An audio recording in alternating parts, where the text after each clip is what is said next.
Hey everybody, to kick off my new series titled Blue Collar Gear Reviews, I'd like to start off with reviewing this guy, the Precision Drive by Horizon Devices. Let's get started.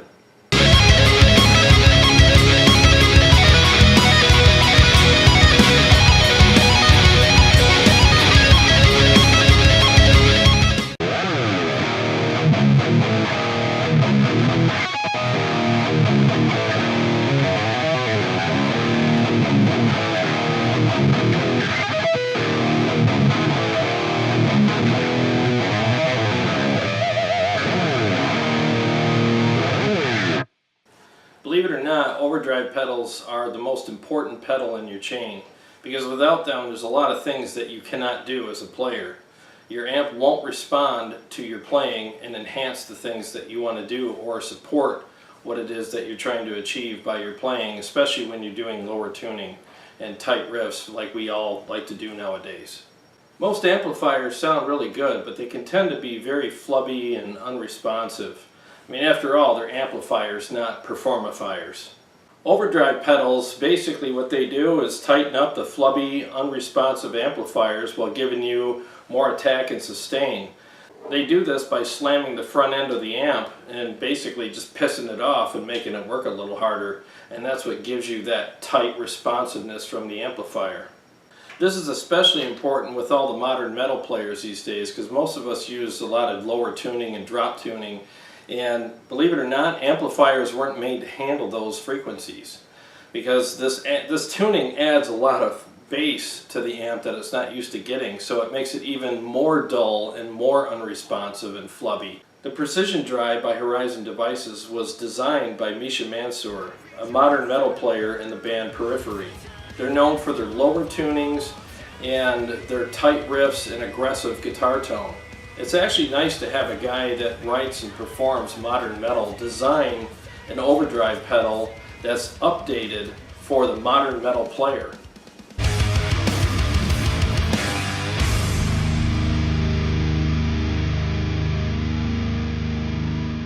The things to look for when you're buying an overdrive pedal these days especially, number one is our tone to us is sacred. We don't want a pedal that's going to compromise the tone or color it in any way, because we spend a lot of money on an amplifier that gives us the tone that we want. It doesn't mean that it gives us the support of the playing that we want, but it does sound amazing and it amplifies the tone that we like. So it's important that we get a pedal that enhances the performance of the amp without sacrificing the tone. The other thing that I think you should look for in an overdrive pedal today is an attack knob. This knob is very important because it'll actually enhance how much attack you have on the strings so that the amp will support whatever it is that you're trying to play. The older pedals that you see out in stores nowadays don't have that knob. And the reason why this knob is so important is because it gives you that tight attack that you want on the strings so that your riffs are very tight and articulate. You also want a pedal that has true bypass. The circuits are better and so are the switches. And the other obvious thing that you want to look for is something that's built to last, has rugged construction, and can handle touring and gigging.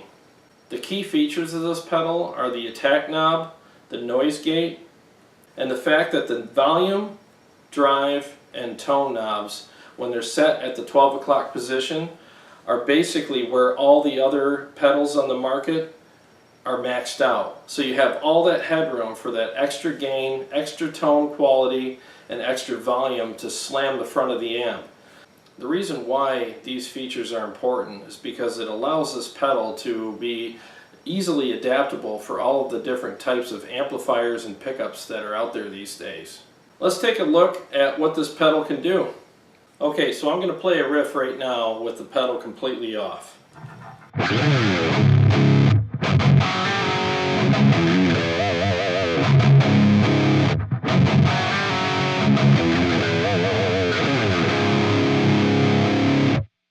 Okay, here's that same riff with it on.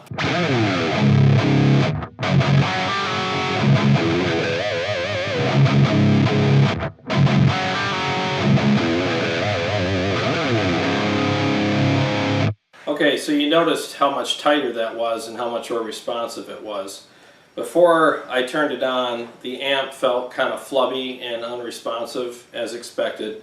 And as soon as I turned it on, it tightened it up by slamming the front end of it, and it made the harmonics stand out, the chords stand out, the breakup of the speaker actually sounded much better, and it was just much tighter and more responsive. So now I'm going to go through a couple of the positions on the pedal. We're going to go through position 1 on the attack knob, which is going to be pretty bassy, and it's not really my favorite position, but it's there just in case your amp requires that.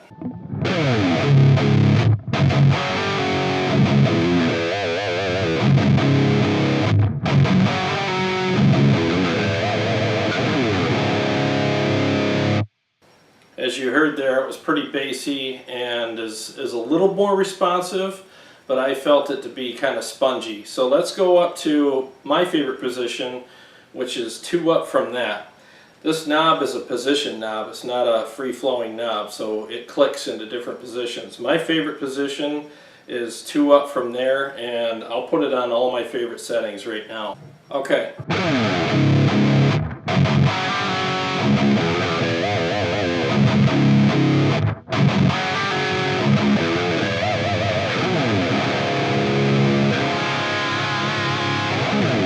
So that's with the attack knob at the 3rd position and the noise gate all the way up. And obviously the volume is all the way up on it because I want to slam the front end of that amp as hard as I can. And I have the tone pretty much almost all the way down, and the gain is barely up at all. It's at 7 o'clock, and 6 o'clock's all the way off. I just want a little bit more bite than normal anyways because of the way I play. Okay, so basically now I'm going to take the attack knob and turn it all the way up so it's more stringy sounding. It's a little thinner, almost like a single coil, but it actually gives you that really tight, genty tone. So let's go ahead and do that.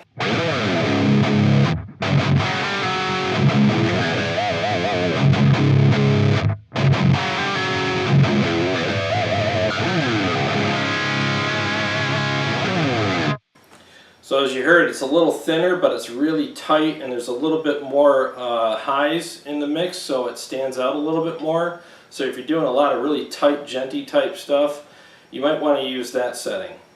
For me, it's a little too bright, and especially since I do a lot of solos, I wouldn't like that for my solos because it would thin out my solos too much, and I like a thicker solo sound.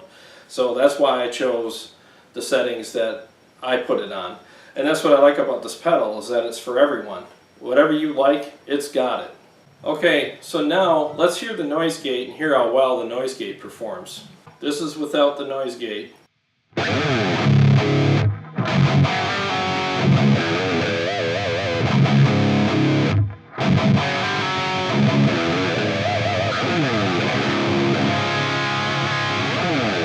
Okay, here's with the noise gate halfway up.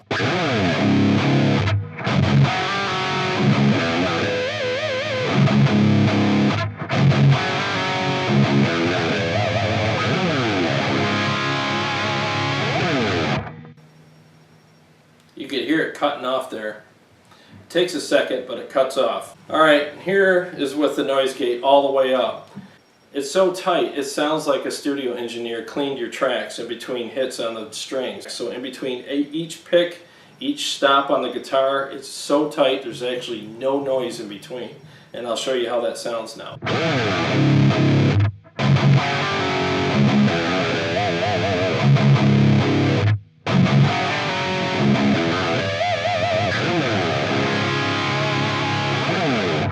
I mean, it doesn't get any tighter than that. So the noise gate on this thing is amazing. I really like it.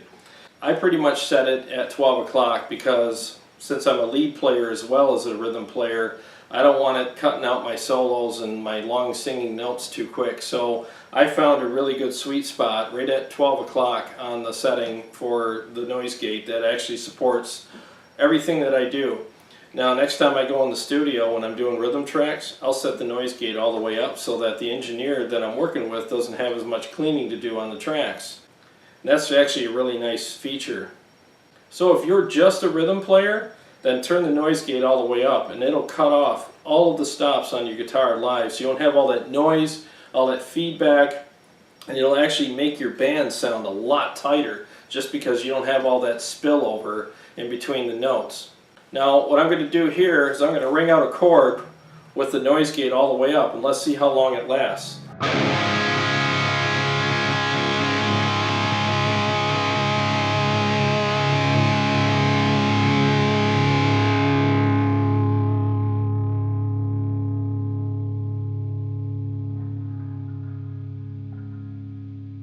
Well, that's pretty cool. It actually still lets you ring out a long chord, so that's kind of nice. I really like this pedal a lot. I have a lot of overdrives and noise gates to choose from in my Helix, but what they did with this pedal, especially being a modern overdrive pedal, it just did everything that I want an overdrive pedal to do and then some, because the noise gate in it, once again, is made for this pedal. One of the other things that I really liked about this pedal is the fact that it works just as well on all of the digital platforms out there that it does on the analog ones. I used it on an amplifier last weekend and it worked fantastic on there, and I also use it on my Helix and it works perfectly on that as well. There's really no difference between the character that it gives the amp sims in my Helix or a real amplifier. It adds the right amount of character and aggression and thickness and pick attack and sustain to what I do as a guitar player, so I'm sold. I love this pedal and it's always going to be in my chain. The price of the pedal is $220 pretty much everywhere you go. I got mine at Motor City Guitar right here in Waterford, Michigan. I love that store and I always get great service there. Now, some of you are probably thinking, well, that's kind of expensive for an overdrive pedal. Well, here's the thing that you got to think about. This pedal comes with a noise gate. And the thing that I love about this noise gate is that it was made specifically for this pedal. It's not a generic noise gate that you put in front of your pedal chain and hope that it works with everything that's there. This gate was made specifically for this pedal, so it knows what to expect from this pedal and it adjusts accordingly. The other thing I like about it too is, to be more effective, the gate was added after the overdrive circuit in this pedal, just like you would add it after the overdrive pedal in your chain. So that's a very cool feature to have, and there's a lot of forethought that was put into that, and I really appreciate that a lot. I mean, if you went out and bought a noise gate, it's going to run you about $135. So if you deduct that price from this, you're looking at $85. So essentially this pedal costs you $85, and it comes with a killer noise gate that's made for this pedal. If you ask me, I think it's a home run. I think it's an absolute no-brainer, and I'm glad I bought mine. The only critical thing that I have to say about this pedal is the fact that they put the power input jack on top of the 1/4-inch cable input jack, which honestly didn't make a lot of sense to me, because it doesn't allow you to put an L-shaped jack in there. It forces you to put a straight jack in that side, or you'd have to put an L-shaped jack on top and have it go around the top of the pedal. If you ask me, that was an oversight on their part. Unless there's something they know that I don't, I would have put the power jack on top of the pedal so that it was out of the way. But other than that, I think they did a fantastic job. Well, thanks for checking out this episode. I hope that you enjoyed it, and I hope that you learned something new. That's what we're all about here at Tone Wars. I'll see you guys next time.